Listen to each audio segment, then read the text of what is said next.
Buen día. Nosotras somos el equipo número 7, conformado por Carolina Heras, Alexia Esparza, Claudia Ulloa y Annette Marín. Y vamos a exponerles la novela Requiem por un campesino español del autor Ramón J. Sender. Mi nombre es Alexia y voy a hablarles sobre la vida y obra del escritor. Ramón José Antonio Blas Sender Garcés nació el 3 de febrero de 1901 en Chalamera de Cinca. Su padre era el secretario del pueblo y su madre era maestra. En 1903, su familia se muda a Villa Alcolea de Cinca, donde vivió 9 años. Después se trasladan a Tauce, un pueblo de Zaragoza. Este lugar será evocado por el novelista en los primeros tomos de su novela autobiográfica Crónicas del Alba. En 1917, mientras la familia se trasladó a Caspe, Ramón se fue al Cañiz, donde se ganó la vida trabajando de recadero de botica y estudió en el Colegio de los Padres Escolapios.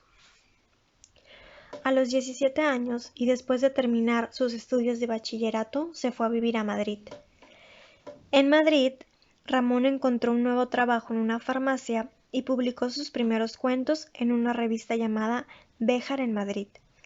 También fue la primera vez que firmó bajo el nombre de Ramón J. Sender.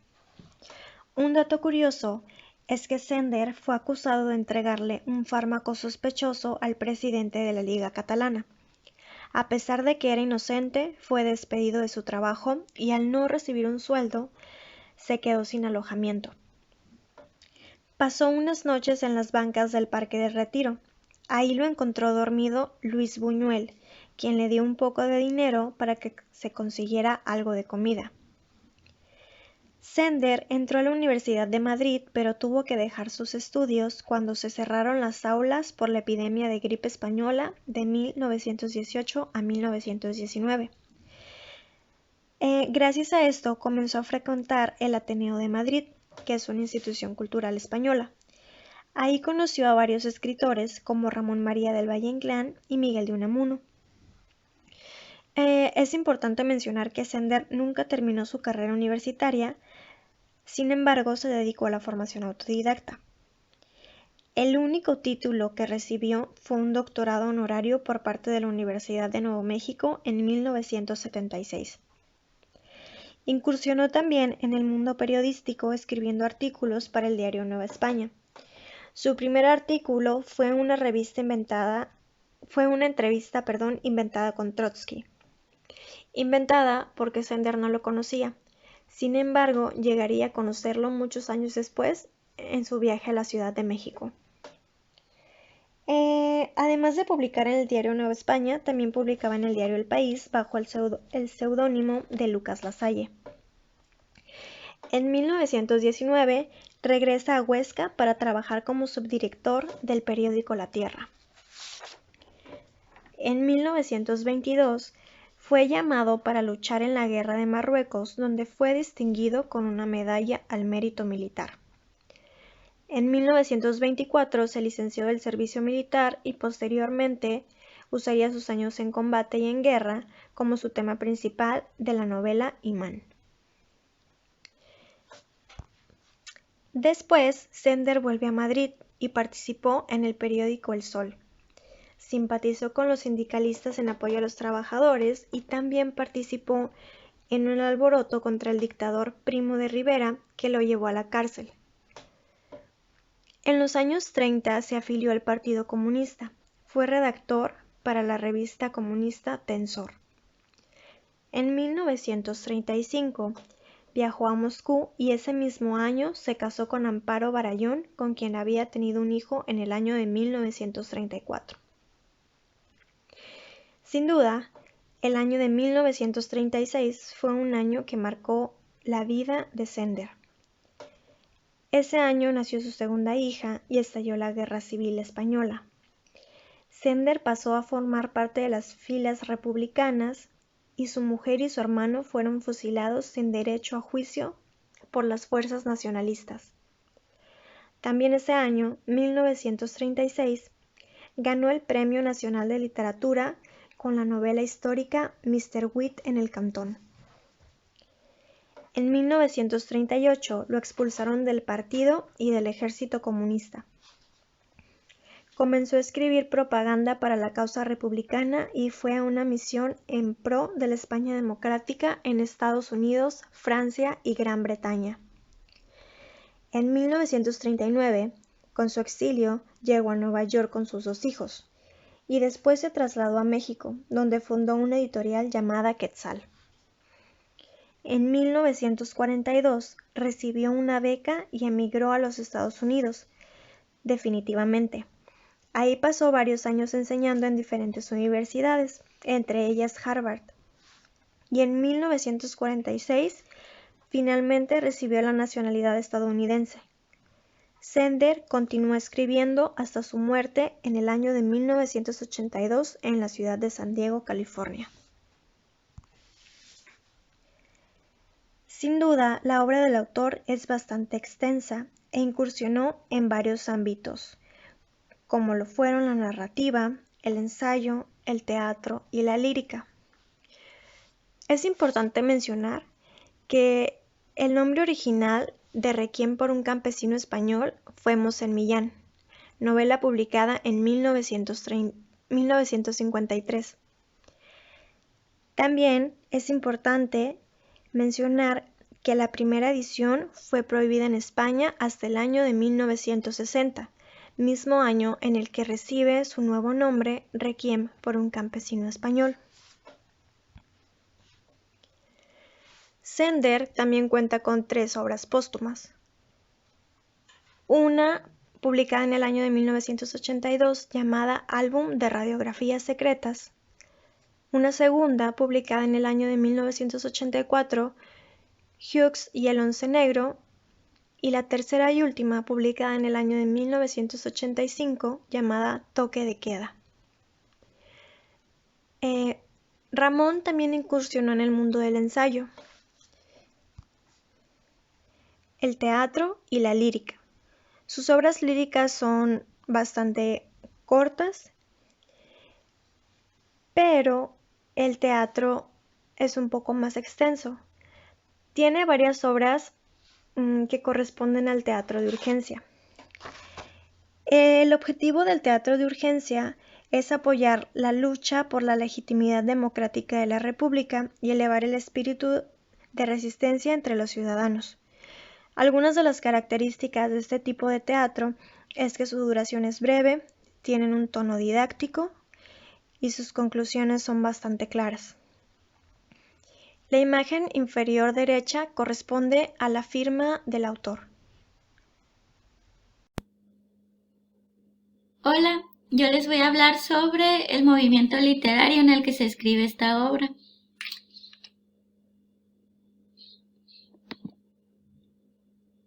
La Guerra Civil Española supuso una ruptura con los modelos anteriores.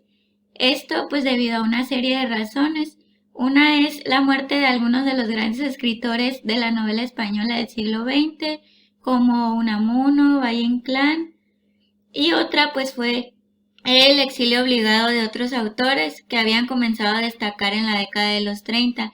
Entre ellos está Ramón Sender, el autor de Requiem por un campesino español, que es la novela de la que le estamos hablando ahora, y también está entre ellos Max Au, Francisco Ayala, entre otros.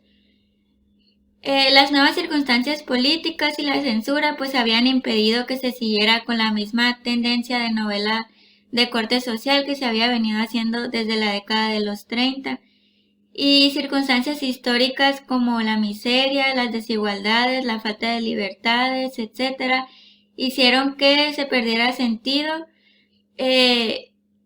pues otras de las tendencias novelísticas anteriores, como el caso de pues la novela deshumanizada y vanguardista.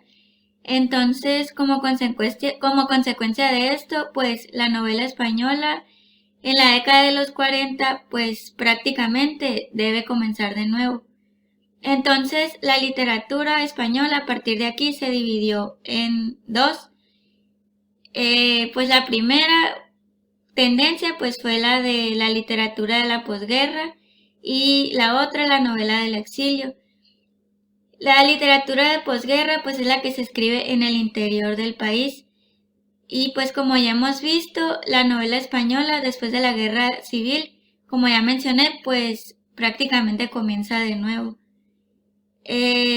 Todo lo que se hizo anteriormente, como les decía en la novela vanguardista, pues ya no aplica porque pues las circunstancias en las que se encuentra el país pues impiden que se sigan desarrollando.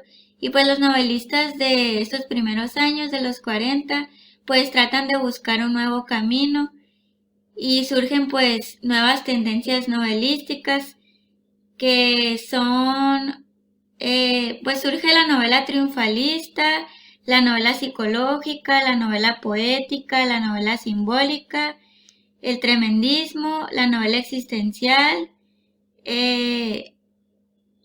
y pues aquí pues surgen autores muy importantes, pues como el que estamos viendo ahorita, y pues las novelas de este periodo giran en torno pues a la amargura de las vidas cotidianas, la soledad, la inadaptación, la muerte y la muerte y la frustración. Pues los personajes giran en torno a estos temas y pues los protagonistas pues son seres marginados socialmente, como ya vimos con Pascual Duarte, y pues también están angustiados, son personajes desarraigados, como también vimos pues con la protagonista de Nada, y pues las causas de su amargura se encuentran en la sociedad de la España de los años 40, que estuvo muy marcada por la pobreza, la incultura, la violencia, la persecución política, la falta de libertades. Pero en ninguna de estas novelas pues encontramos una crítica o una denuncia directa. Esto pues ya se hace a partir de los 50 con novelas como estas. Y pues técnicamente estas novelas se caracterizan por su sencillez y por su tradicionalidad, porque pues tienen una narración cronológica lineal, un narrador en tercera persona en la mayoría de los casos, ausencia de saltos temporales, etc. Y pues también encontramos la novela del exilio, que pues fue escrita por autores que emigraron a otras naciones, especialmente a las naciones hispanoamericanas, pues como es el caso de Ramón Sender, que pues se exilió en Estados Unidos y después en México. Y pues a grandes rasgos podemos dividirlas en dos corrientes principales, que son la novela existencial y el realismo social, que son en las que se enmarca esta novela. Voy a comenzar hablando sobre, pues bueno, antes de pasar a este tema, pues la novela experimental surge desde 1962 con la obra Tiempo de Silencio de Luis Martín Santos y hasta 1975. Y pues si quisiéramos definir globalmente las primeras etapas de la novela de la posguerra en España, pues tendríamos como rasgo principal el deseo de aproximación a la problemática humana. Y pues la novela existencialista pues es una tendencia que al principio centra su temática en la contienda civil y sus consecuencias, tanto sociales como personales, y pues refleja el desengaño producido por la difícil vida de la posguerra y plantea problemas como el desarraigo de las personas, como ya les decía ahorita, la incertidumbre del destino humano, etc. Y pues antes de pasar al realismo social, pues la más importante fue de las novelas existenciales, pues fue Nada de Carmen Laforet, como ya les dije, pero lo menciono porque esta obra pues tiene muchos rasgos característicos pues de esta corriente, pero principalmente se enmarca pues en la novela de realismo social. Y pues les voy a hablar un poquito acerca de esta corriente. Como ya les decía ahorita, pues se desarrolla en una España aún bastante dañada por la guerra civil. Y correspondió a la segunda generación novelística de la literatura de la posguerra. La primera fue el tremendismo. Digamos que fue pues la primera etapa y la segunda pues ya fue un poquito más realista. Se inicia en España durante los años 50 y pues aparecen actitudes críticas respecto al poder y a la división social.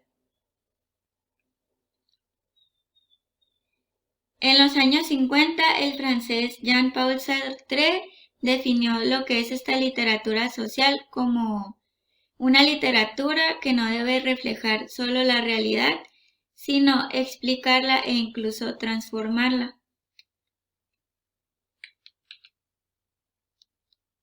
Los principales autores de este movimiento pues fueron Camilo José Cela, Miguel Delibes, Rafael Sánchez Ferlosillo, Gonzalo Torrente Ballester, Carmen Martín Gaite, Luis Goytisolo, Juan Marcé, Juan Benet e Ignacio Aldecoda. Les voy a hablar también pues sobre las principales características de esta obra, que fueron pues principalmente la influencia del cine, la crítica social, elementos tradicionales que tiene de la narrativa y pues recoge las principales preocupaciones sociales y abandona la visión existencial de la década anterior. Aunque también esta novela pues tiene características de este movimiento. También tiene características pues del simbolismo. Los temas principales de la novela española de realismo social pues son la dureza de la vida en el campo, el mundo del trabajo urbano, la ciudad, las clases trabajadoras. Y pues también una característica importante es que pues los jóvenes, quienes escriben en este movimiento, pues les llaman niños de la posguerra, que son pues personas que habían comenzado a criticar, pues que tenían una actitud crítica y que pues podían ver las diferencias entre pues los estratos sociales, que les tocó pues todas las repercusiones que hubo de la Guerra Civil Española. Y pues como les comentaba, este movimiento pues se desarrolló en una España que aún estaba bastante dañada por la guerra civil y pues se sitúa en un momento en el cual el país se empezó a recuperar, a pesar de que muy efímeramente, pero pues ya había un inicio hacia la recuperación después pues del grado de destrucción y de pesimismo que hubo durante la primera generación de la posguerra. Y como les mencionaba, pues hay una clara influencia del cine por la objetividad del narrador, que es como una cámara que va captando todo, los diálogos, las conductas, y pues que porque se construye un ambiente, una mentalidad y un lenguaje con registros variados. Y pues la crítica social que se desprende del relato y de los males o deficiencias sociales del momento, y pues se experimenta con los elementos tradicionales de la narrativa, con el narrador, el espacio, los personajes y el tiempo, como en esta novela pues que encontramos dos tiempos distintos, y pues se recogen las preocupaciones sociales y se abandona la visión existencial de la década anterior. Y pues como ya les mencioné, no es un fenómeno de los años 50. Bueno, como les mencionaba, surge más que nada en los 50, pero pues es un fenómeno que se venía gestando a partir pues desde principios de siglo y en otros países occidentales. Pues por ejemplo, pues tiene también influencia pues de otros movimientos como pues del realismo socialista, del realismo, del surrealismo, del realismo mágico, perdón, y pues los precursores de la novela social pues son Miguel Delibes con El Camino, Luis Romero con La Noria, Camilo José Cela con La Colmena, Miguel Delibes con Mi idolatrado hijo, Sisi, y pues la, digamos, verdadera novela social, pues inicia a partir de 1954 con autores como Ignacio Aldecoa, José Manuel Caballero y ¿qué más? Pues creo que, pues desde el punto de vista técnico, pues la mayoría de estas novelas se incluyen dentro de lo que hemos llamado realismo crítico, eh, y pues también tiene mucha influencia del realismo socialista, como les decía. Y pues sus características técnicas pues son que tienen una narración lineal, una aparente sencillez, descripciones funcionales, concentración espacial y temporal, personajes colectivos, personajes representativos y preeminencia del diálogo. Y por mi parte sería todo. Muchas gracias por su atención. Los dejo con mi compañera Carolina, que les va a hacer un resumen y hablar sobre los personajes de la novela.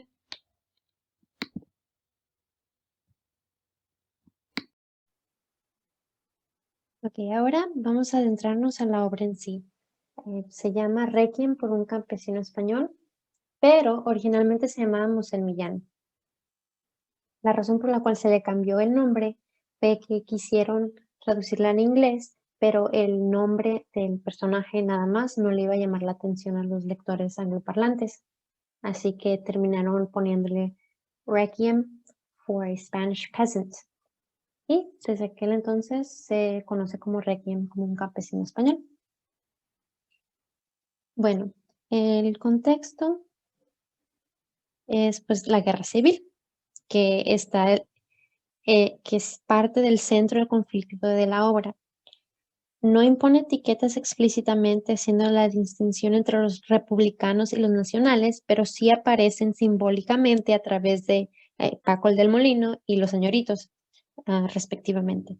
La novela tiene una cualidad costumbrista que se explaya sobre las tradiciones del campo y aquellas asociadas con la Iglesia Católica, siendo que pues la Iglesia Católica y España han sido uña y mugre por mucho tiempo. Las décadas antes de la Guerra Civil fueron de gran agitación política, desde el reinado de Alfonso XIII, la derrota de Miguel Primo de Rivera, la instauración de la Segunda República y los problemas políticos que desembocaron en el estallido de la Guerra Civil. Pero bueno, la obra comienza con Mosén Millán rezando en la sacristía. Pero antes de adentrarnos tanto a la historia, vamos a hablar un poquito de los personajes. Los dos personajes que son más importantes son Mosén Millán y Paco del Molino. Mosén Millán, es el cura de la aldea que pertenece al orden preestablecido. Es indeciso, o sea, no actúa. Cuando debe actuar o tomar un partido, no lo hace. Y pues siempre busca el beneficio de la iglesia. También es el padre espiritual de Paco y esto es muy importante, se recalca varias veces. Y pues está Paco del Molino, que es campesino y terrateniente también, o sea, no nada más es representante de los pobres, sino también él tiene sus tierras. Él defiende a los pobres y hace lo que puede por los pobres porque así lo siente, es piadoso. Bueno, es trabajador y también es muy crítico ante el orden preestablecido y desafortunadamente termina siendo el chivo expiatorio. Bueno, ahora sí a la historia. Requiem por un campesino español está ambientada en un pequeño pueblo, bueno, es una aldea rural en Cataluña y se sabe que es en Cataluña porque usan el idioma, o sea, se habla del uso del catalán. Y pues el tiempo es un periodo antes, durante y después de la guerra civil. No se menciona en sí la guerra civil con esas palabras, pero sí, por ejemplo, dicen la parte de que en Madrid el rey está teniendo problemas y que están a punto de sacarlo y, y eso también es muy importante porque eso genera una inestabilidad. Bueno, el narrador es omnisciente en tercera persona y está focalizado sobre el personaje de Mosé Millán y sus recuerdos sobre Paco el del Molino. Hay 2 tiempos y están intercalados, ¿no? Estos son lo más fácil de decir, es como 2 escenas, ¿no? Que se van intercalando. Eh, uno, el tiempo del relato, donde estamos en Millán, que se prepara para dar la misa de Requiem, o sea, de Paco. Y pues está el otro tiempo, que es el tiempo del suceso, desde donde se narra la vida de Paco el del Molino a través del recuerdo del cura. Los recursos de analepsis y de prolepsis están constantemente en uso para aludir al fin del Paco el Molino, o sea, que va a morir. Eh, en todo momento sabemos que va a morir. Eso ya no es spoiler, ya se sabe desde el principio. Lo que no se sabe es cómo muere o cómo lo asesinan, vaya, y solo se sabe hasta las últimas páginas del libro. Bueno, la primera imagen o el primer tiempo em, está conformado de Mosén Millán. Está Mosén Millán, está rezando en la sacristía y mientras está rezando, lo hace automáticamente, ¿no? Eh, Está esperando a que lleguen los familiares y los amigos de Paco el del Molino, porque Paco el del Molino fue una persona que, que todo el mundo quería, solo tenía muy poquitas personas con las que no se llevaba bien, y estos eran los hombres de poder, ¿no? Y bien, mientras Mosén Millán está rezando ahí, recordando, está el monaguillo a un lado y este está recitando el poema, o el romance del Paco del Molino, que este romance representa como la memoria histórica a través del arte, o sea, de quién ganó lo que queda, ¿no? El recuerdo de quién ganó, porque el mismo niño dice, pues yo me acuerdo que no sucedió así, pero sigue recitando el romance. Y ya, mientras está pensando en Millán, se genera este segundo tiempo, el tiempo donde hablan sobre la vida de, de Paco el del Molino. Entonces, que es muy interesante es que se utiliza mucho la analepsis y la prolepsis. O sea, siempre se están haciendo guiños para hablar sobre la muerte, para hablar de la vida de Paco el del Molino, y siempre se ve como qué va a pasarle, pero nunca ese cómo, qué hizo él para llegar a que lo asesinaran o a que lo mataran, ejecutaran, como siguen diciendo. Pero desde ahorita se los digo que no hizo absolutamente nada. Bueno, aquí está, para que tengan el referente visual, cogí la película y le tomé escenas para que puedan ver. Aquí está Mosén Millán, la sacristía, en la iglesia a punto de darle la misa de Requiem, bueno, unos momentos antes, esperando él, y tiene los ojos cerrados. Entonces, durante todo ese momento, tiene los ojos cerrados, y es un motivo que aparece mucho en la obra, que mientras él está pensando, él está recordando, tiene los ojos cerrados y está rezando. Y pues bueno, eh, eso también es muy importante porque Paco, el del Molino, fue monaguillo también. Era muy cercano a Mosén Millán. El Mosén Millán lo bautizó a Paco el del Molino, lo casó, o sea, estuvo en todas estas etapas de la vida de Paco el del Molino. Y pues, ¡tará! Aquí está la vida de Paco del Molino. Sirve mucho que describa diferentes partes de la vida de Paco porque uno va conformando el personaje, o sea, la persona, el tipo de persona que es Paco. Y hubo un incidente en especial, que fue la extrema unción de un muerto que era muy, muy pobre. Bueno, lo llevamos en Millán eh, a dar esa extrema unción. Y cuando llegó eran unas cuevas y no tenían luz, no tenían agua, eran muy, muy pobres, andaban descalzos.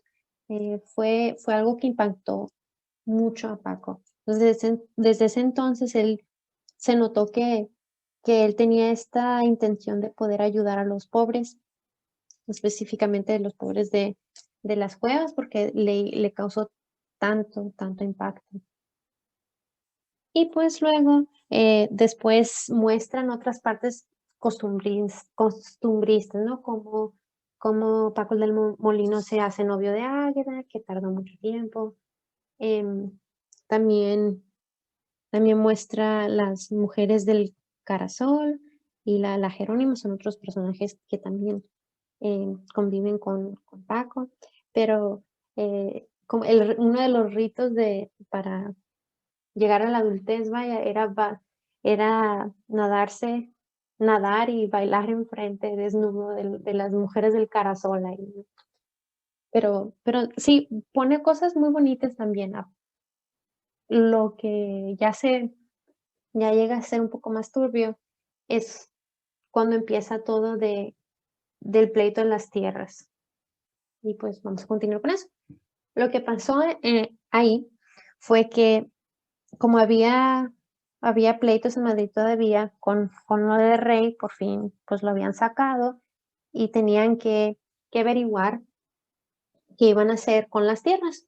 Entonces, ya los republicanos tenían en mente quitar las tierras y pues que los campesinos ya no tuviesen que pagar dineros para poder utilizar las tierras.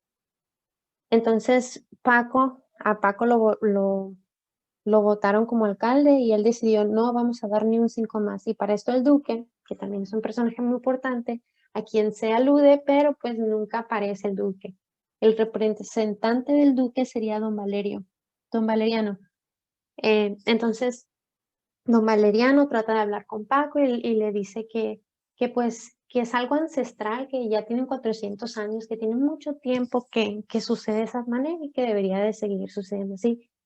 Pero pues Paco, el del molino, ya tiene mentalizado utilizar ese dinero que supuestamente debían de darle al duque, pues para hacer mejores condiciones para los pobres. Y pues como no lo convence, termina don Valeriano termina diciéndole al duque, pues que no. No se sabe explícitamente, no se sabe explícitamente que el duque mandó a quitar a la Guardia Civil, pero como que se da a entender. Entonces sacan a la Guardia Civil de ahí, dejan desprotegido al pueblo y en eso vienen los señoritos, que también se supone que los mandó el duque. O sea, no se dice explícitamente otra vez, pero se da a entender. Entonces los señoritos llegan y empiezan a matar a muchas de las personas del pueblo. A las mujeres del Carasol también las asesinaron, al zapatero, y empiezan a cazar a Paco del Molino, quien se esconde. Entonces, él se esconde para poder pues, sobrevivir, ¿no? Y solo una persona sabe o sea, sabe dónde está escondido, que es su papá. Y aquí es en donde empieza la parte más problemática de la historia, porque Mosén Millán no sabía dónde estaba Paco el del Molino, pero él se entera porque va a la casa del papá de Paco y le da a entender al papá que él ya sabe, o sea, insinúa José Millán que ya sabe dónde está Paco el del Molino. Entonces se entera porque el padre le dice, no, es que está en las Pardiñas, pero el padre no se lo dijo porque quería decir, sino porque asumió que ya sabía.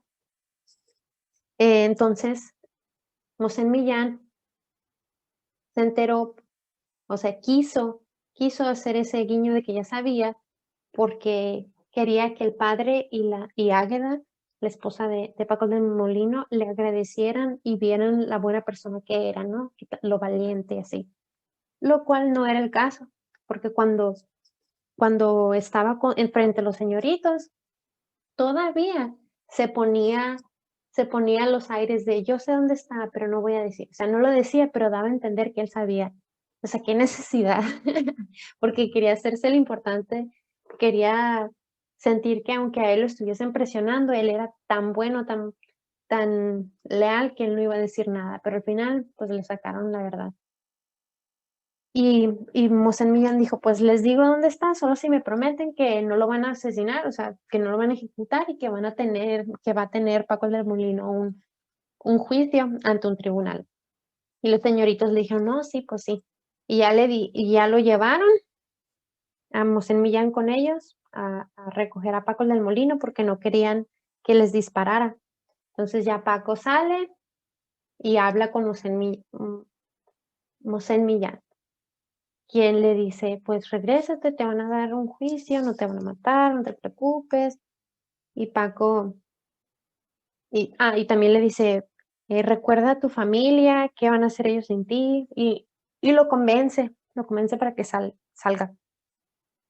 Entonces ya se lo llevan al pueblo y, pues, hacen un espectáculo con él, y eso en parte, está retratado en el romance, pero no de la forma que en realidad sucedió. Ya lo dramatizaron en el romance. Pero pero bueno, ya Mosén Millán, se fue a su casa, y en medio de la noche lo sacaron y lo llevaron a donde estaba,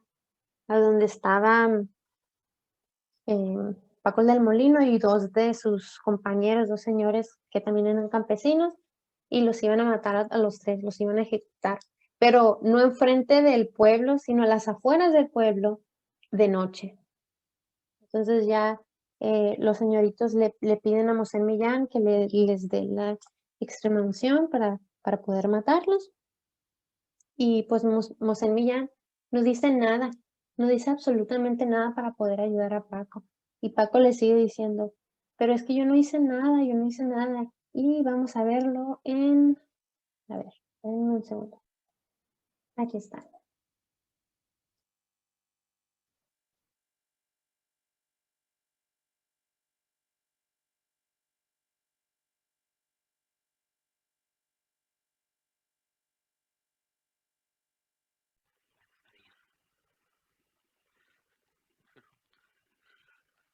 Me está engañando a mí también. ¿Qué puedo hacer? Olvida, hijo. Si puedes. Olvida. Piensa en tu alma. Olvida todo lo demás. ¿Por qué me matan? ¿Qué he hecho yo? Nosotros no hemos matado a nadie. Diga que no he hecho nada. Usted sabe que soy inocente. Que somos inocentes los 3. Si todos sois inocentes. ¿Pero qué puedo hacer? Si me matan por haberme defendido en las cuevas, bien. Pero los otros no han hecho nada. No han hecho nada, los Millán. Iban a matarlos, no han hecho nada. Dios, a veces Dios permite que muera un inocente. Lo permitió con su propio hijo. Y era más inocente que vosotros 3. Entonces, si es verdad que no tenemos salvación, no sé, ya. Tengo mujer. Está esperando un hijo. ¿Qué será de ellos?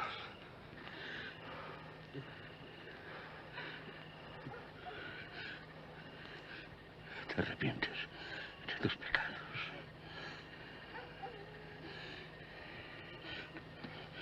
Te arrepientes de tus pecados. Te arrepientes de tus pecados.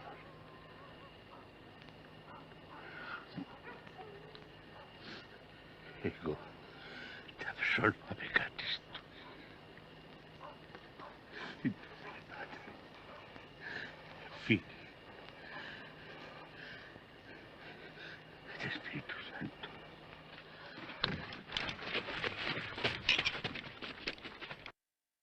Y pues con esto ya regresamos de nuevo a la misa de Requiem, que es el tiempo de relato.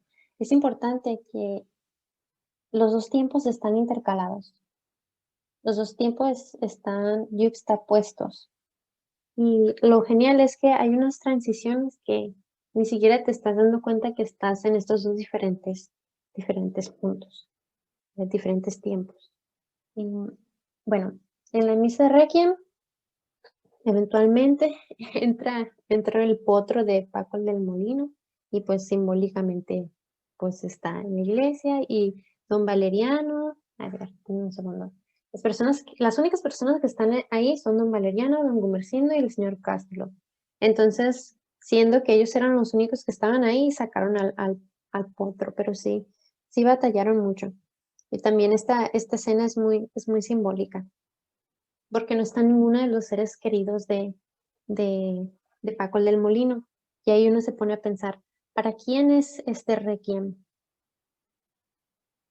¿Es en verdad para el sufragio del alma de Paco el del Molino o es para remediar la culpa? Porque en realidad requiem, o sea, la historia es una de traición y de culpa, creo que más de culpa que de traición, ¿no? Y pues fue el mismo Mosén Millán, el mentor espiritual que le dio todos los sacramentos a Paco y hasta que se considerara su amigo, quien lo entregó a los señoritos. Cuando se revela, pues esto, hay una revaloración del motivo detrás de la misa de Requiem. Al principio uno piensa, ay, pues qué lindo que le está dando una misa de Requiem para, pues, honrarlo. Pero después uno se da cuenta que, pues, la razón no es la que pensamos inicialmente. Uno se da cuenta que la razón por la cual Mosén Millán está rehusando cualquier tipo de pago por la misa es que, pues, él también se siente culpable. Y, pues, peor aún está el final. Denme un segundo. Ahí está. Dice: "Yo la bauticé, yo le di la unción. Al menos Dios perdone, nació, vivió y murió dentro de los ámbitos de la Santa Madre Iglesia. Creía oír su nombre en los labios del agonizante caído en la tierra.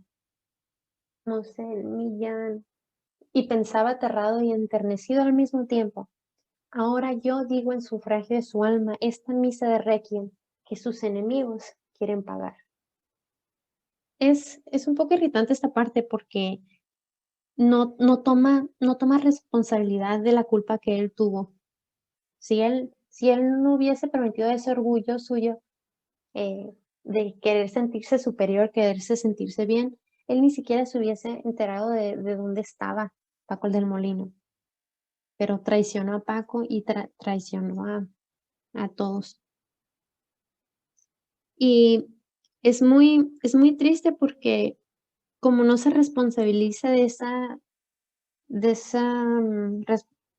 ese, pues esa parte que tuvo en su muerte, también culpa a los enemigos, o sea, don Valeriano, don Gumersindo, el señor Cástulo, y se consuela con el hecho de que Paco murió dentro de los ritos de la doctrina católica, algo que también se nota ahí en el video que vimos ahorita.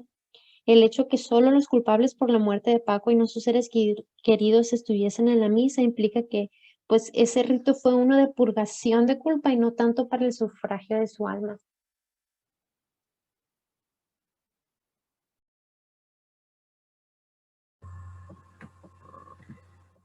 Hola chicos, ya para terminar esta exposición de Requiem por un campesino español, yo les voy a presentar un artículo crítico llamado Nuevo acercamiento a un Requiem por un campesino español. Es de los autores Gemma Mañada Delgado y Luis A. Esteve Juárez.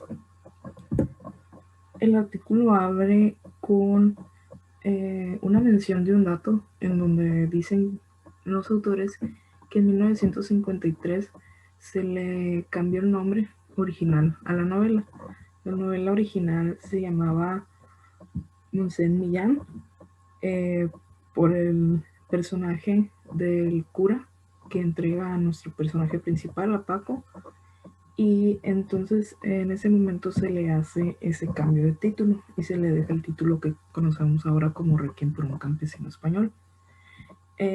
Los autores mencionan esta cita: este maquillaje editorial contribuyó decisivamente a su difusión, puesto que el primer título era mucho menos llamativo. Por cuestiones lingüísticas de lengua, pues era muy difícil traducir el título de la obra.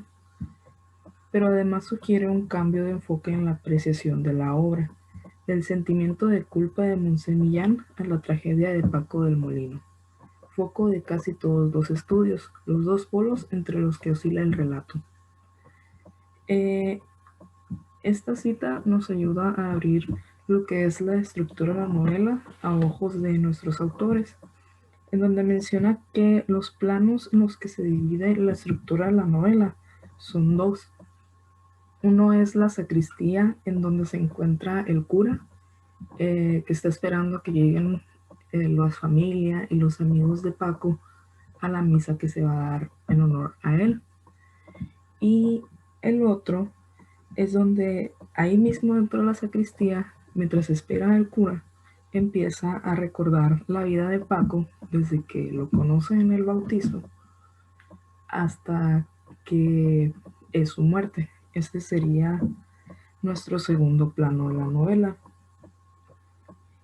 En el primer y segundo plano se encuentran al momento, ese es el segundo punto que nos mencionan en el artículo los autores, en el que se inicia la misa. Cuando sucede toda nuestra novela, al final el cura puede empezar a dar esta misa de Requiem, y es cuando nuestros dos planos de la historia convergen en uno solo, y ambos los estamos viendo por medio de un narrador que se encuentra en tercera persona y que es omnisciente, aunque a veces se focaliza un poquito más en la visión personal del cura.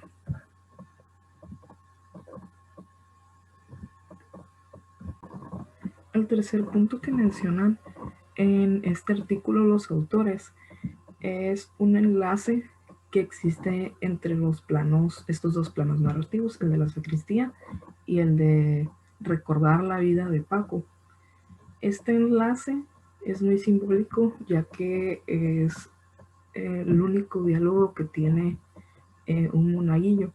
El monaguillo se dedica a cantar un romance, y ese romance es una mitificación de Paco el del Molino.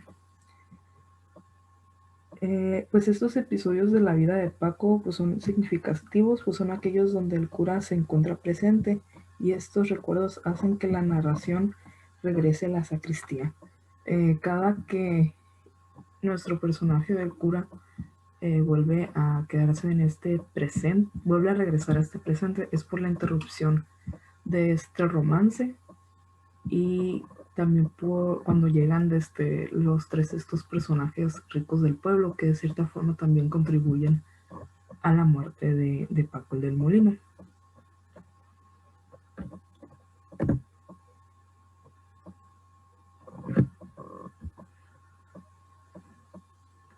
El siguiente punto importante que toman estos dos autores es la mención y la importancia que tiene el romance, no solamente como enlace. Ellos mencionan que su único representante en escena es el monaguillo que canturrea fragmentos de un romance que la gente, se subraya en la anonimia colectiva, compuso después de su muerte. El esquema es bastante típico. El pueblo compone un romance al héroe que ha muerto por oponerse al orden establecido. El romance también sirve como un recuerdo vívido en el cual el cura no puede superar esa muerte, a pesar de que ya han pasado un año desde que ejecutaron a Paco. Y el romance también ayuda a elevar la figura de Paco a un héroe popular, y de cierta forma lo martiriza. De hecho, en la escena de la ejecución de Paco, ya poniéndonos yo creo que un poquito más con licencia, se podría pensar que Paco es una especie de Cristo, y que le reclama a su padre porque lo ha abandonado, y que al igual que Cristo en la cruz, pues está acompañado de dos personas. El romance también se encuentra en tiempo presente y pues sirve como un recordatorio para nuestro cura, que la muerte de Paco se siente reciente. Una de las características también principales dentro de la novela y del romance como tal es que el romance pues es una presentación de hechos que se narran para que las demás personas lo conozcan, como una especie de noticia cantada. Y en este caso, el romance es la voz coral del pueblo y es una expresión popular, ya que al momento de los sucesos esos políticos que llevan a este pueblo se deshacen de la comunidad del Carasol, que si recordamos pues en la novela es esta explanada donde las personas pues no queridas o las personas pobres del pueblo se reunían a hablar y a contar cosas. En este caso sabemos que hay este personaje mítico, esta señora que se dedica a contar cosas y de cierta forma hacer brujería, y es la que lleva esta información sobre Paco el del Molino, y que todos en el pueblo lo ven como un protector de las personas. Y como el cura es en cierta parte culpable de la destrucción de este lugar, pues es la única forma en la que el pueblo se vuelve a conectar con la iglesia, ya que no quieren saber nada de la persona que entrega a su héroe. También Paco del Molino se convierte en un mito, pero sigue siendo un mito incómodo, ya que las figuras de poder pues siguen presentes dentro del pueblo, y pues hay una advertencia de parte del mismo cura al monaguillo, donde le dice que no cante cierta parte de este romance porque lo pueden mandar a matar a este niño.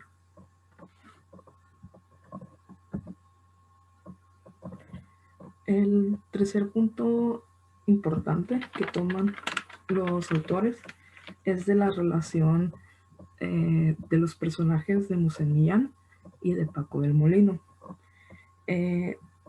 Se habla de el hombre espiritual, que pues, es el cura, como un hombre solitario y que solo se encuentra en ese espacio cerrado que es la iglesia, y que de cierta forma el Mosén se siente en deuda con estos tres hombres ricos del pueblo, porque son los que hacen contribuciones económicas y que tienen relación, por ejemplo, con la corona, que aunque acaba de caer, pues hay un poder político que la sustituye y que sigue, y que ellos como hombres ricos le siguen sirviendo, y el que el cura pues se siente aún así comprometido con esto.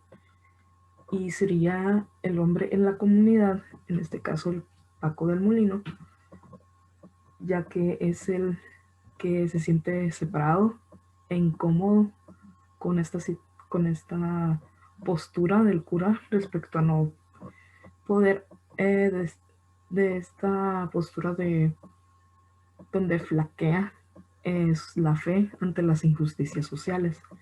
Es ahí donde también vemos principalmente pues la ruptura que hay en esta relación del cura y de Paco, ya que ahí es donde este niño, que era muy querido por todos y que, como se menciona también en la novela, es el joven más codiciado del pueblo, pues es el como el héroe de este pueblo, y pues se mitifica aún más con lo que le sucede. Otro punto que tocan y que me parece muy curioso es en el que los autores se interrogan si la misa realmente es para Paco, ya que él siempre había sido inocente y el mismo cura le menciona que él es inocente. Probablemente la misa no sea tanto por él, sino para el sacerdote, para el Mosén Millán, ya que es el que siente todo el peso y toda la culpa, y que en sí la novela, aunque es un recuento de lo que le sucedió a Paco durante su vida, pues es un examen de conciencia. También se menciona sobre la experiencia espiritual y la experiencia humana. Durante toda la novela se menciona al Almocén como un segundo padre de Paco, ya que pues Paco nace 2 veces, corpóreamente y en la iglesia. Así que el Almocén Millán siente esa obligación de padre hacia este niño. Y en la novela podemos ver los espacios donde se acercan y se alejan en su relación. Por ejemplo, durante todas estas metas religiosas como bautismo, comunión, la boda, donde Paco tiene que entrar al mundo del sacerdote, ahí es donde se juntan y hay una buena relación. Pero cuando Paco empieza a ser más independiente, y principalmente cuando existe la ruptura en la relación de los dos, es cuando se empiezan a alejar y cuando empieza a desafiar los designios de Dios, como dice el cura. Paco también se menciona que no se opone a este régimen por cuestiones políticas. La novela no es una novela política, es una novela de aldea, como mencionaba el autor de la novela. Él lo que quiso realmente hacer era como un tipo examen respecto a esta historia. Y pues Paco no se opone a este régimen por cuestiones políticas, y sus razones son simplemente morales. No hay una razón oculta o económica, por ejemplo, por la cual Paco se interesa en ayudar a las otras personas. Es simplemente de buena voluntad, ya que también, como se menciona, pues aunque no era una persona rica como los 3 hombres que asisten a la misa de Requiem, era un chico que tenía una vida pues bastante holgada, que tenía tierras y que su preocupación pues era 100% limpia, podríamos decir.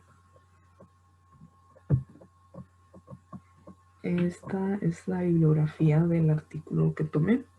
Los autores también mencionan unos puntos autobiográficos, de los cuales no están 100% seguros, y decidí no ponerlos, ya que me pareció un poco complicado hablar de cuestiones autobiográficas en esta exposición si no tenemos las referencias de las demás obras de Sender. En este caso, pues sería todo por mi parte. Espero que hayan disfrutado de esta exposición y que se den la oportunidad de leer esta novela, que realmente es muy buena y muy bella.